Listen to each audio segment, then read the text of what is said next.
Selamat datang di Sukor Makro Update. Beberapa waktu lalu, Bank Indonesia mempertahankan BI Rate di 4,75% sesuai dengan proyeksi. Alasan utamanya didorong dari tekanan terhadap nilai tukar rupiah yang masih cenderung melemah terhadap US dollar sebesar 0,56% point to point dari Januari. Otomatis BI di 2026 belum potong suku bunga sama sekali, tapi BI menyatakan masih ada ruang pemotongan bunga lebih lanjut dan masih berpandangan pro-growth untuk kebijakan moneternya. Artinya di tengah tekanan terhadap nilai tukar, BI masih mengutamakan kebijakan yang akomodatif untuk pertumbuhan likuiditas.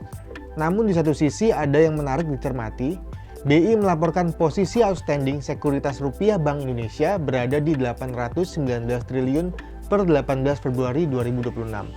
Posisi ini melanjutkan tren kenaikan outstanding SRBI dari Oktober 2025 kemarin, dan kalau dihitung kenaikannya mencapai 16%. Sebetulnya kenaikan ini juga sudah diantisipasikan karena kalau melihat penerbitan SRBI sejak periode yang sama, jumlah yang dimenangkan memang lebih banyak. Artinya penyerapan likuiditas oleh Bank Indonesia melalui SRBI sedang meningkat. Kalau kita lihat berdasarkan klasifikasi, pemilik terbesar adalah perbankan, yang porsi kepemilikannya terus merangkak naik di saat issuance SRBI juga menanjak. Artinya memang BI sedang getol-getolnya menahan rupiah supaya tidak melemah terlalu dalam. Makanya bunga yang ditawarkan juga naik dibandingkan November 2025 lalu. Kedepannya akan seperti apa? Mestinya BI akan terus turunkan outstanding SRBI untuk melanjutkan kebijakan akomodatifnya. Kemungkinan juga BI Rate akan bertahan di level sekarang sampai sekitar akhir paruh pertama 2026 karena tekanan rupiah masih cukup tinggi. Kemudian Kementerian Keuangan juga merilis data realisasi penerimaan dan pengeluaran APBN per Januari 2026, di mana defisit APBN naik 137% dibandingkan Januari 2025. Kalau melihat breakdown-nya, ini disebabkan belanja negara yang di front load di awal tahun. Belanja negara naik hampir 26% year on year, dan ini didorong pengeluaran bansos dan realisasi MBG. Untuk MBG sendiri tercatat sudah ada 60,24 juta penerima manfaat sampai 21 Februari 2026 ini.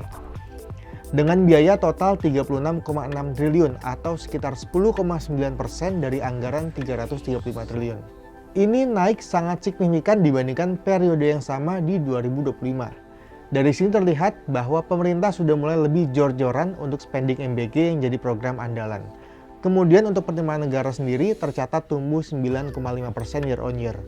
Pendorong terbesarnya adalah penerimaan pajak yang naik 30,7% year on year, yang mayoritas berasal dari PPN. Kemudian pemerintah juga terlihat sepertinya optimis untuk pertumbuhan ekonomi di 2026. Kuartal 1 ini ditargetkan pertumbuhan GDP bisa 5,5 sampai 6%, dan full year bisa di 5,4 sampai 6%. Di konferensi pers tersebut juga disinggung pendorongnya adalah belanja negara, investasi, dan konsumsi domestik.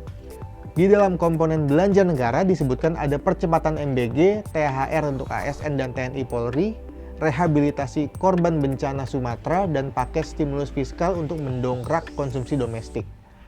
Karena belanja negara yang digenjot dari awal tahun, defisit per Januari mencapai 0,21% dari GDP, jauh lebih tinggi dari tahun lalu yang baru mencapai 0,1% saja. Gara-gara itu banyak orang khawatir apakah defisit akan tembus 3% dari GDP. Tapi kalau mengutip pernyataan Pak Purbaya, pemerintah berjanji defisit tidak akan lebih dari 3%, apalagi hal ini sudah diatur undang-undang. Lagi pula pasti pemerintah juga berusaha menjaga persepsi masyarakat supaya tetap confident dengan pengelolaan APBN di saat daya beli sedang berusaha untuk recover dan kebutuhan anggaran yang cukup banyak, sehingga sulit untuk membiarkan defisit melebihi 3%.